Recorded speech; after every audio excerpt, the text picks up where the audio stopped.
I came to my local mart, and the field, Friends Club field, and I didn't know what's happening in here. Bro, wait, there's a car. That's the entrance, okay? And I think it's some sort of Islamic, no? Whoa, there's so much lighting. There's so many LED lights.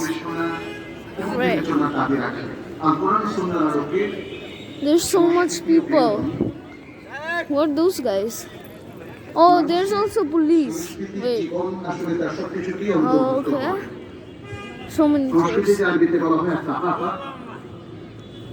আর এখান থেকে এসছে আল হায়াতুত তাকাফিয়া, সাংস্কৃতিক জীবন, অথবা আল আমাল আত তাকাফিয়া, সাংস্কৃতিক কর্মকাণ্ড। এর ব্যাখ্যায় আমরা আরবি তাকাফার বইগুলোতে যদি একটু স্টাডি করি, দেখি যে আমাদের ঈমান, আকীদা, আমাদের ইবাদত, সালাত, মুআমালাত, আচার আচরণ, আমাদের আখলাক সবকিছু কিন্তু সংস্কৃতির মধ্যে পড়ে। ফলে সাংস্কৃতিক কর্মকাণ্ড পুরোটাই আমাদের জীবনের সব কিছুকে অন্তর্ভুক্ত করে। যদিও সাংস্কৃতিক কর্মকাণ্ড বলতে আমাদের দেশে বিনোদনমূলক কর্মকাণ্ডকে বোঝানো হয়, ফলে এখানে আমাদের এই শিরোনামের মধ্যে সংস্কৃতি ও বিনোদন একসাথে আনা হয়েছে। সাংস্কৃতিক অনুষ্ঠান বললে আমরা দেখি যে মঞ্চে গান বাজনা, বাদ্য অথবা নাচ গান এগুলোর আসর বসানো হয়।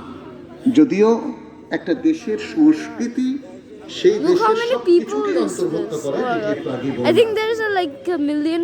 এখানে আলোচনা শিরোনাম থেকে আপনারা বুঝতে পারছেন যে যে সকল বিনোদনমূলক কর্মকাণ্ড আমরা করে থাকি এখানে সেটাকে ইন্ডিকেট করা হয়েছে। এখন আমরা একটু বিশ্লেষণ করব আল কুরআন এবং আস-সুন্নাহ আমাদের বিনোদনের জন্য কোনো স্পেস কি রেখেছে, কোনো অনুমোদন কি আছে, থাকলে কি ধরনের অনুমোদন দেওয়া হয়েছে।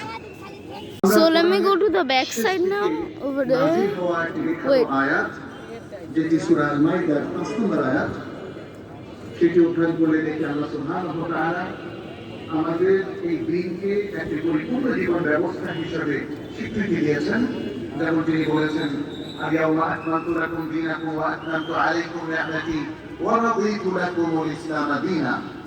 আজ তোমাদের জন্য তোমাদের দিনকে আমি পরিপূর্ণ করে দিলাম এবং তোমাদের উপর আমার I don't know what's going on over there.